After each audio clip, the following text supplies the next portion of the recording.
Hey guys, welcome back to my channel.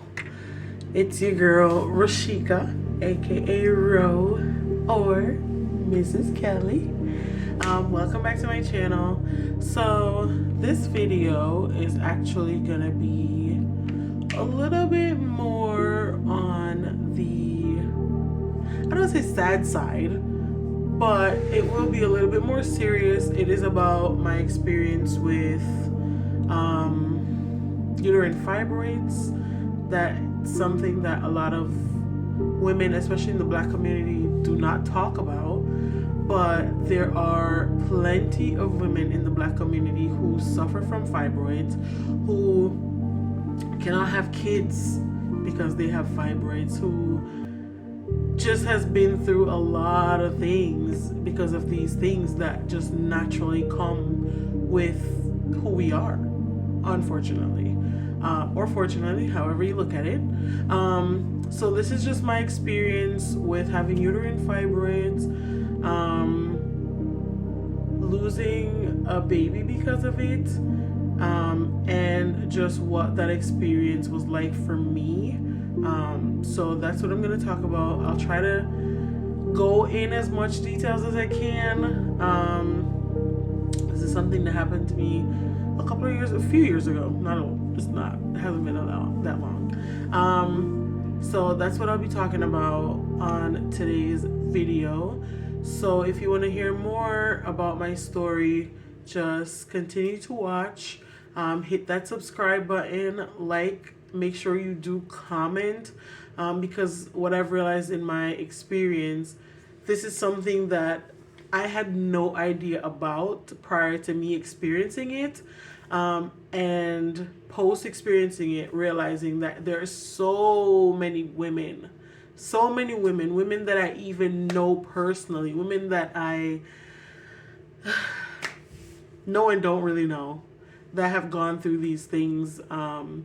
And I just figured, let's talk about it, because as I said, when I was going through it, I didn't have any knowledge about it, and I felt like I didn't have anybody that I could talk to about it.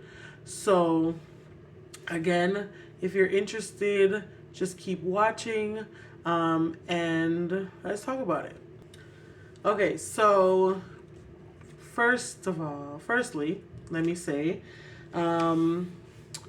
I got pregnant. So mind you, I have no idea that I have fibroids. Prior to me getting pregnant and prior to finding out all this information, years ago, I was told that I had a quote unquote cyst, but it wasn't growing, it wasn't doing anything, it was just there. So obviously, out of sight, out of mind, it's not bothering me, it didn't do anything, it was just there. So 2020, in the height of COVID, so that alone should tell you a lot. In the height of COVID, I got pregnant, and obviously excited, obviously, just over the moon about being able to bring forth a child. Because to be honest, subconsciously and maybe consciously too, there are a lot of situations, especially for women, where you start getting a little older. Now you're like almost 30. You're like, oh wait a minute, that biological clock start ticking, and you're like, I haven't had any kids, I'm not married, like what's going on, right? So just for some context, so I got pregnant, super excited. At this point, I was already a flight attendant. So I didn't say that before, but I'm a flight attendant. So at this point, already a flight attendant, pregnant, great. Obviously go to my doctor's appointments, everything is fine, go to all the appointments I'm supposed to go to. And at this point, obviously being new to the whole system, especially in America, being new to the whole system, I tried my best to get a doctor who was like me, who looked like me, who I felt like could give me the best experience and had the most knowledge about, you know, my body and cultural differences and all those things. So I thought. So I, you know, going to the doctor, everything fine, great. Now, this particular day, I was at work, so flying, and I just did not feel well. I just did not feel well at all. So I do my trip, whatever, we get to the hotel, and that night I was in excruciating pain. I was in so much pain, so much pain, so much pain, so much pain. At this point, I'm about 4.5. I think I was about 5 months pregnant at this point. In pain, in pain, in pain, in pain. Obviously, you're in a certain kind of pain, a pain that I've never felt before. You're automatically thinking the worst, right? You're automatically thinking the worst. So I call my job, I let them know, I'm like, hey, you know, I'm really in pain. There's absolutely no way I'm going to be able to do the flight in the morning. I need to go home. I need to go home. So, you know, obviously they knew I was pregnant, so they understood, and it was COVID, like I said, so they totally understood. They booked me a flight, sent me home. Great. I get home. I haven't even been home. I wasn't even home. I was at the airport. Use the bathroom, and I don't want to be too graphic, but you know, bleeding. My sister picks me up at the airport, and she drives me straight to my doctor. Straight to my doctor. Or was it the hospital? It was the hospital. She drove me straight to the hospital. They checked me out, did an ultrasound. Hey, the baby's good. It might just be who knows what. I don't even remember what BS they told me, honestly. Baby's good. You should be fine. Heart rate is good. Yada yada. And I explained to them that I was actually at work. I was flying. And everything just kind of started happening. At this point, no one has told me that my fibroids are like going crazy. Had not even anything. They had not mentioned any of that to me at this point. Also, for context, prior to that, my sister had told me to switch to her doctor because at this point she was traveling hours. She was driving hours just to go to this specific doctor because that doctor was so good. Did not listen. So they sent me home, took me out of work. Okay, I'm home. This was the week leading up to Thanksgiving 2020, right? So I'm home. No more flying. I'm home resting just to make sure that everything was good. Great. Bleeding stopped. Great. Everything's good, so I thought. So the evening of Thanksgiving. Sorry, I'm just trying to make sure that I'm like telling it in order. Obviously it happened to me, but I just don't want to miss any detail that could help someone else, you know? So the evening leading up to Thanksgiving, the week leading up to Thanksgiving is when this happened. Thanksgiving Day, mind you, this is 2020, like I said, COVID. My mom decided she's going to do dinner. And at this point, also for context, my sister had just had a baby. Literally the week before. Right. So she literally just had my niece the week before that. So we're home, you know. My mom's making Thanksgiving dinner. We have a family friend, which is like she's like a grandmother to us and like cousins and all. But it's our little circle. They're coming over for Thanksgiving dinner. It's just gonna be us. These are people that, right. So that evening, you know, I'm like, okay, dinner's done. They're almost here. Let me just go pee. Because, you know, so when I'm eating dinner, I don't have to worry about it. Mind you, I'm pregnant, belly's big, all that. And my sister's like, let her, she's gonna go change the baby at the same time. So we both go upstairs. I don't want to gross anybody out, so just skip this part if you don't want to hear it. But so I go to the bathroom, pee, and then I get up, but I'm like, I stand up, and then my leg is wet. I'm like, what the hell? So it feels like I'm still peeing. So I sit back down, obviously not knowing what any of this is. This is my first time being pregnant. I didn't know. I know. So I sit back down, so I'm peeing and whatever, and then I feel like a gush.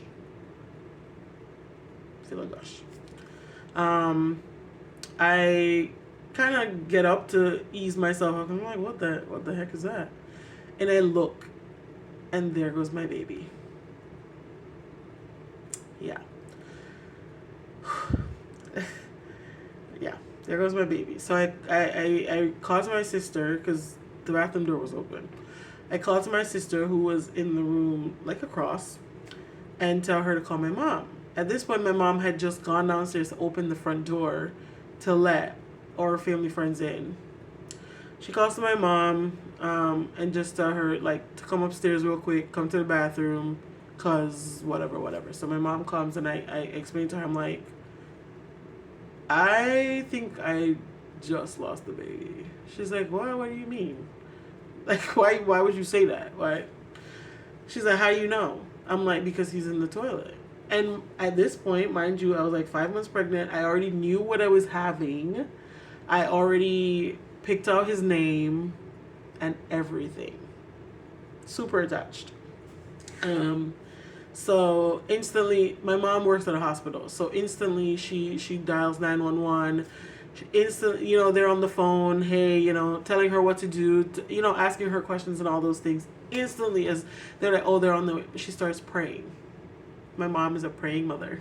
Okay, she is a praying mother, and I thank God every day for her. And God rest my grandmother's soul. I thank God every day for them, because if I did not have a praying mother and a praying grandmother, I'm not sure I would be here. And that's just the truth.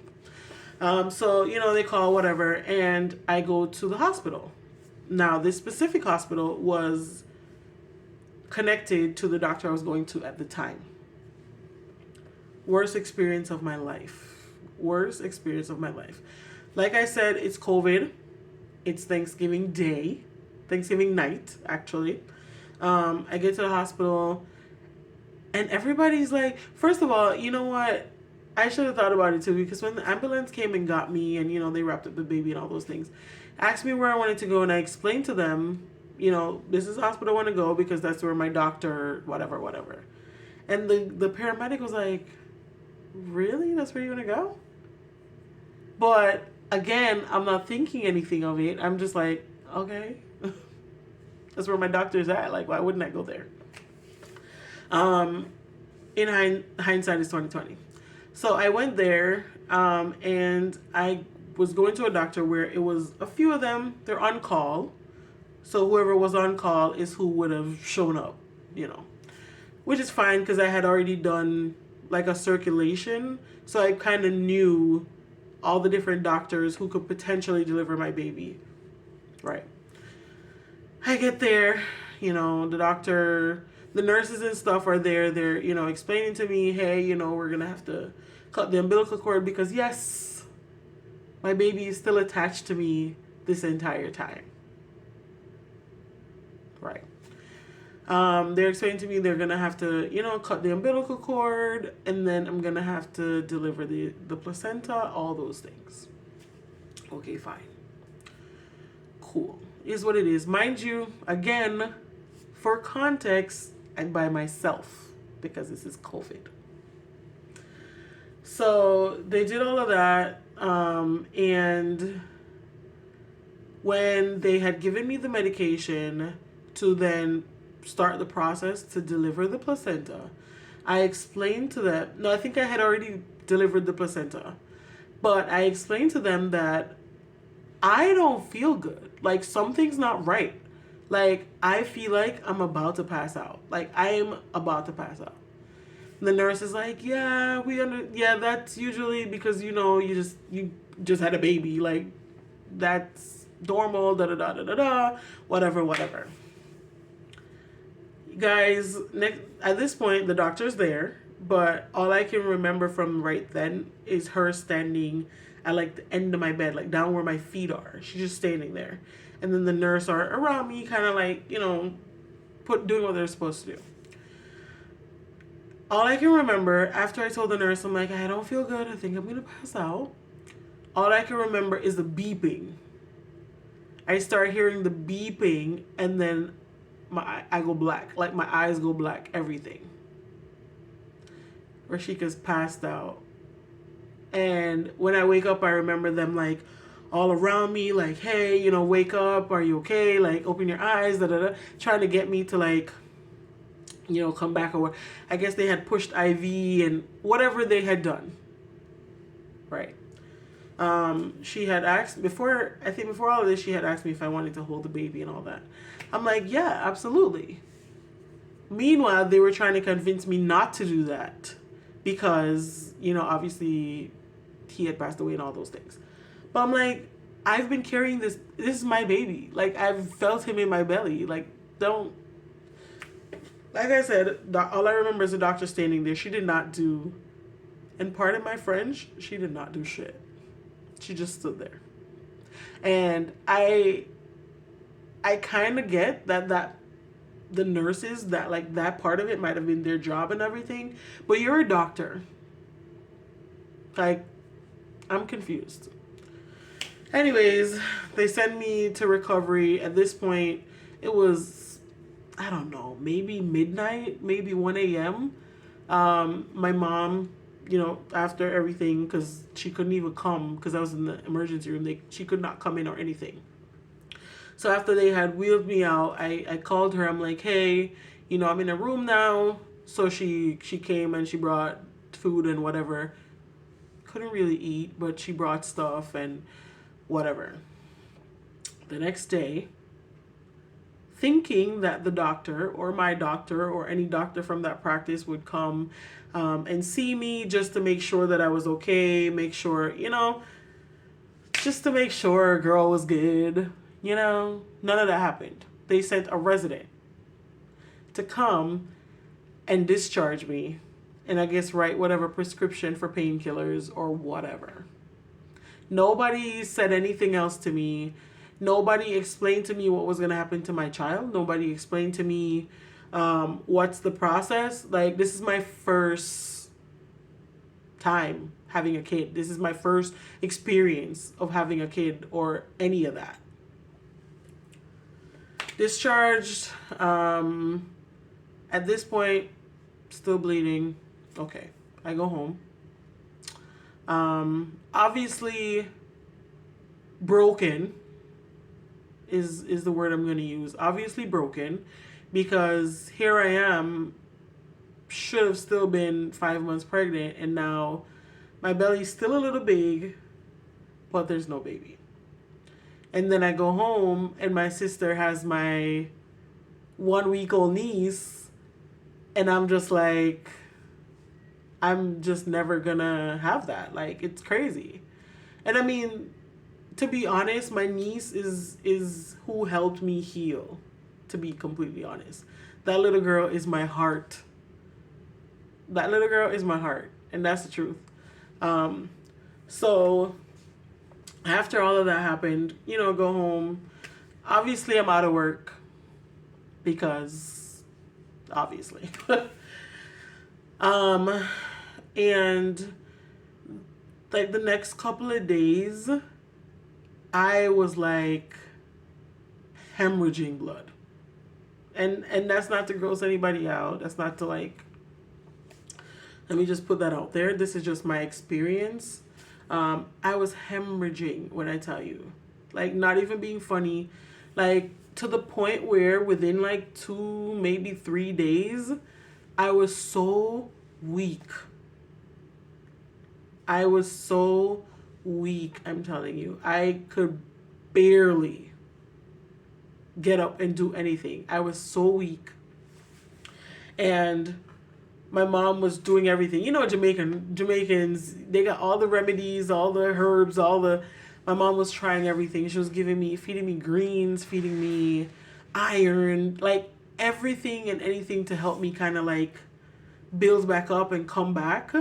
And at this point, my mom now has a daughter who just delivered a baby a month early. So we now have my sister who just delivered. We have a 1 week old baby, and now we have me, who is like going through it. So my mom was having to juggle going to work, going to the hospital, going home. It was a lot. And to be honest, hats off to my mom because she killed it like a G. She handled it like a G. I thank God every day for my mom because to be honest, I don't know if I would have made it through any of that without my mother. And that's just the truth. That's just the facts.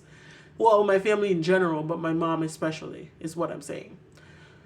So that week we were home, and I remember the day when everything kind of really started to happen. After that is we were home, and there was a guy there that was doing some cabinet work for my mom, and we were there. She told him it was okay to come that day because my sister was there. My sister was okay. Like, yes, she had just had a baby, but she was fine. Is what I'm saying.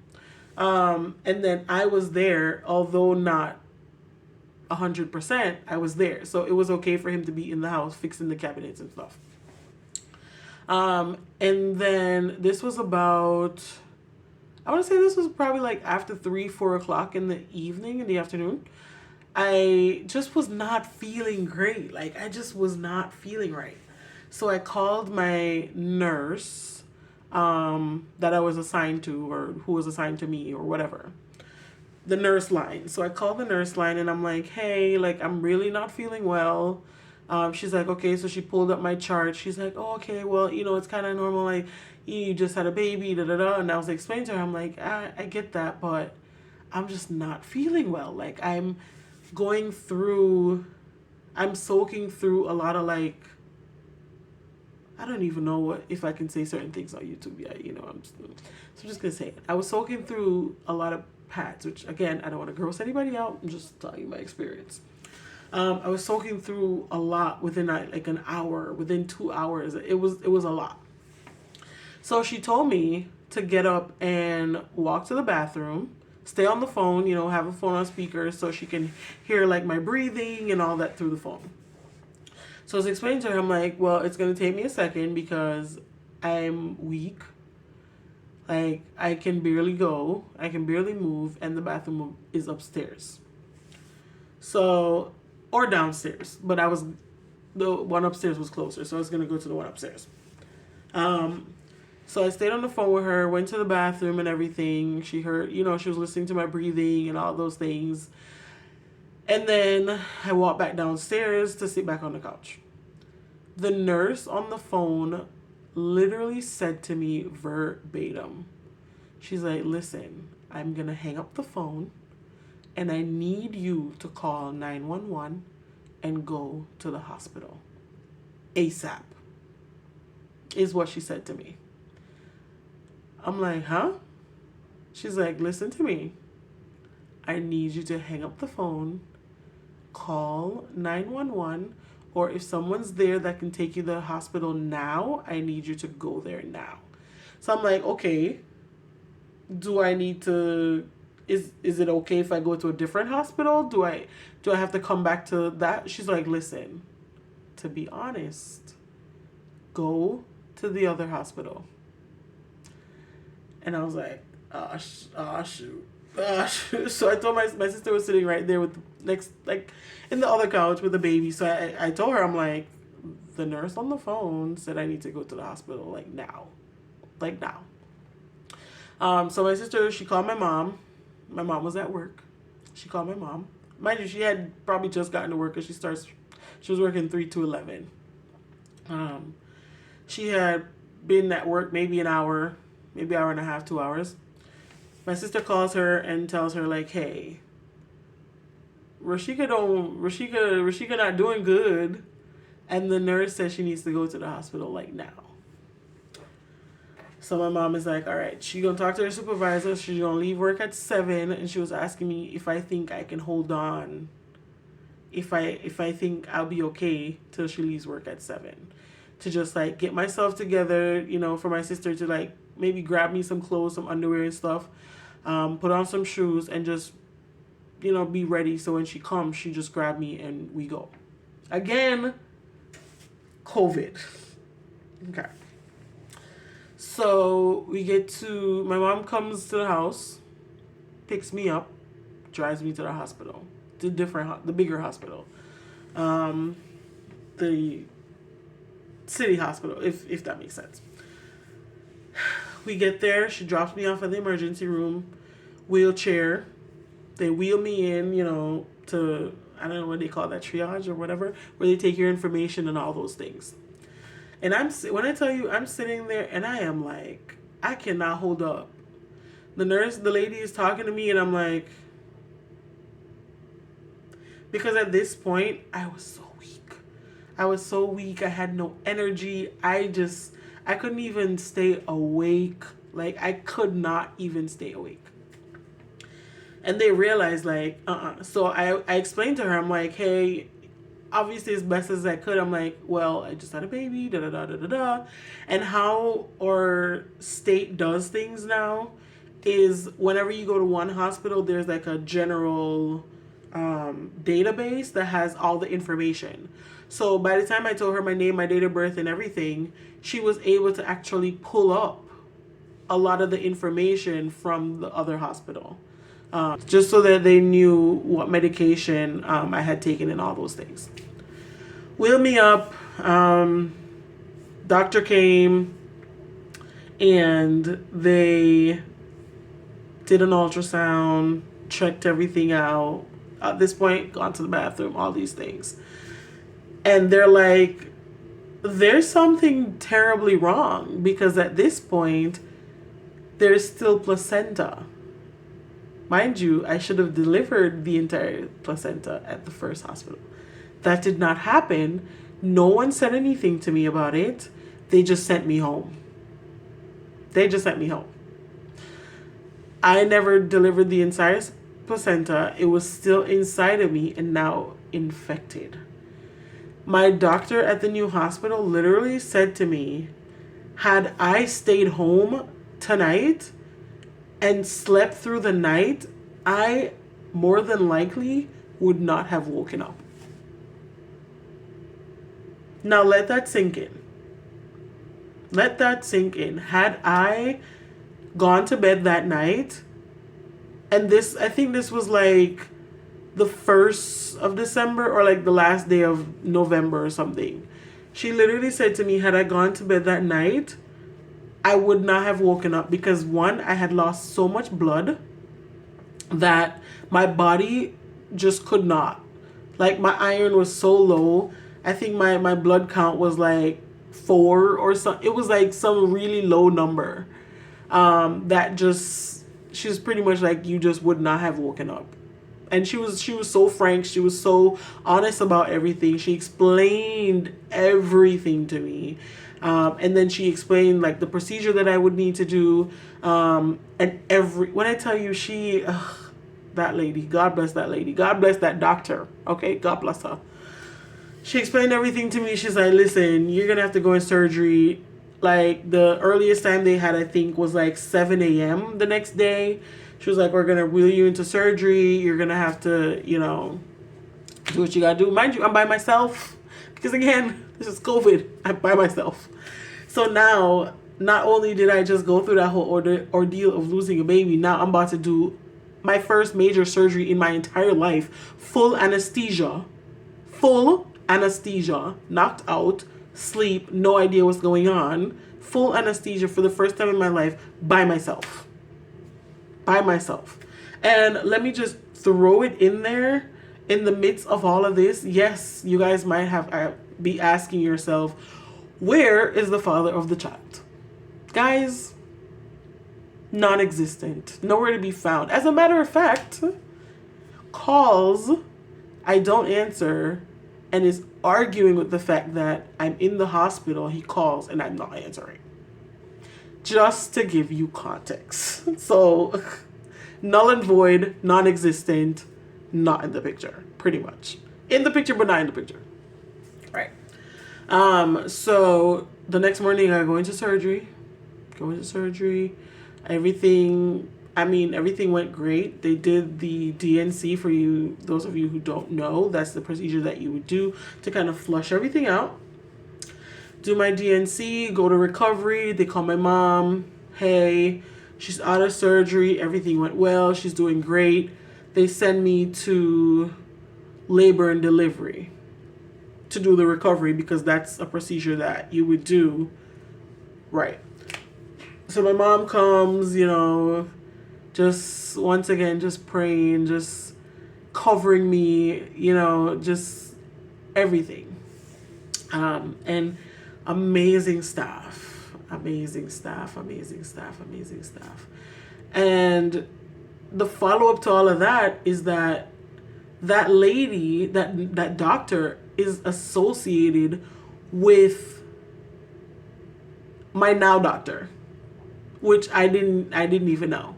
But they're the same company, same, physicians, same GYN practice. So yeah, that was an ordeal, to say the least. And in all of that, finding out I not only had one fibroid, I had a bunch. And that is what caused my water to break. That is what caused my baby to come out.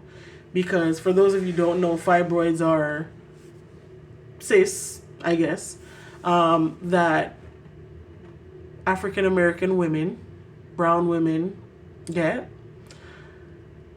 I haven't done enough research to find out what causes it. But it's something that we get. This is something that a lot of us have. It's something that causes a lot of pain at times. It's something that is uncomfortable. It's something that causes you to have a heavy menstrual cycle. And there are situations, I personally know people who have had hysterectomies because of it. Like, they cannot have any more kids because of it. So it's not something to play about. It's not something to joke about.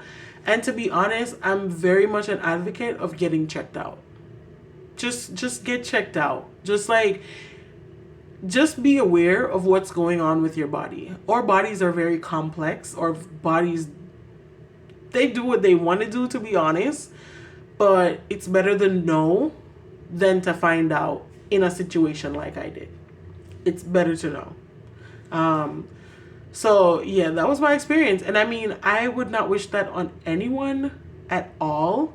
And obviously now life has come full circle. I do have a son now, that I had him in 2022, which, was kind of quick afterwards.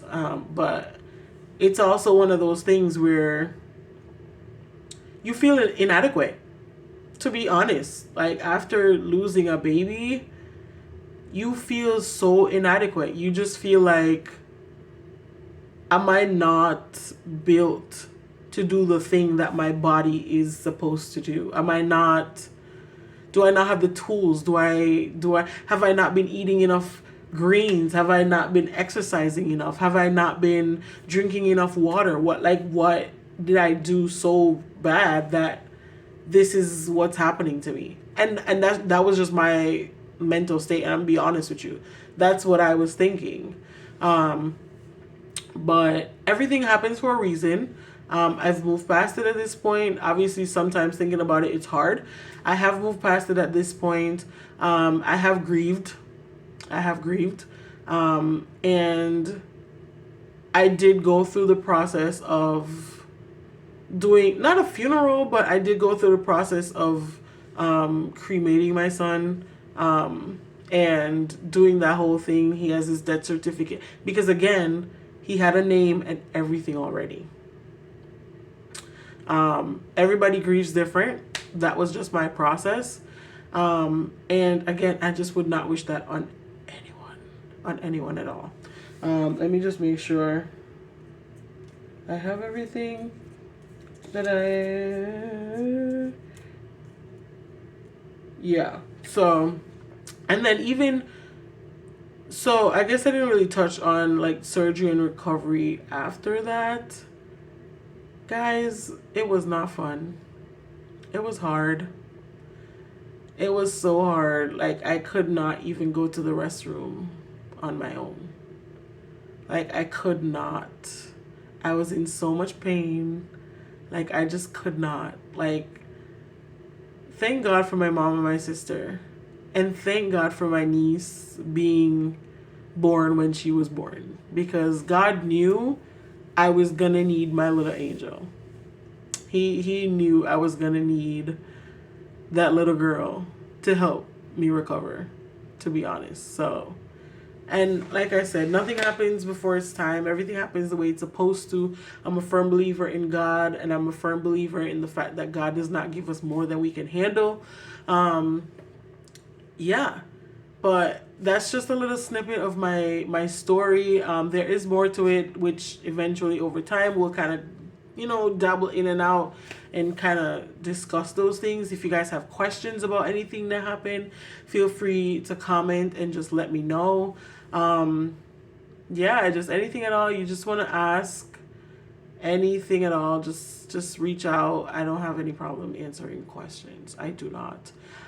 It is my experience. That was my experience. 2020, COVID, all this madness. And to be honest, that's not something. Obviously, my close family and friends, they knew about the situation, but it's not something that I just go around talking about. But if you know me, then you kind of know what happened. Maybe not as in depth as I just gave, but yeah. So once again, if you have any questions, feel free to just drop a comment. I will respond. Once again, please feel free to like, comment, share. Please subscribe to my channel. And I'll just be doing more content like this. And I think at some point I'll probably do sit downs, maybe with my mom, my sister, my husband, just to get their perspective on things, just to hear their side of it, their input. And again, if what you guys want to hear, just drop a comment, tell me different topics that you want me to talk about. I will go a little bit not in detail, but I will talk a little bit about my job and how that affects my life. I'll talk about, traveling with a 1-year-old, having to leave for work, leaving my 1-year-old. Yeah, just all of it. Also, we'll just go into detail more about different topics and discussions. So once again, feel free to like, comment, share, and subscribe. Thank you guys so much for watching this video. Thank you so much for taking the time to just listen to my story and listen to my experiences. And yeah, I'll see everyone in the next video. Thank you so much. Once again, it's your girl Rashika, or Ro, or Mrs. Kelly. See you guys later.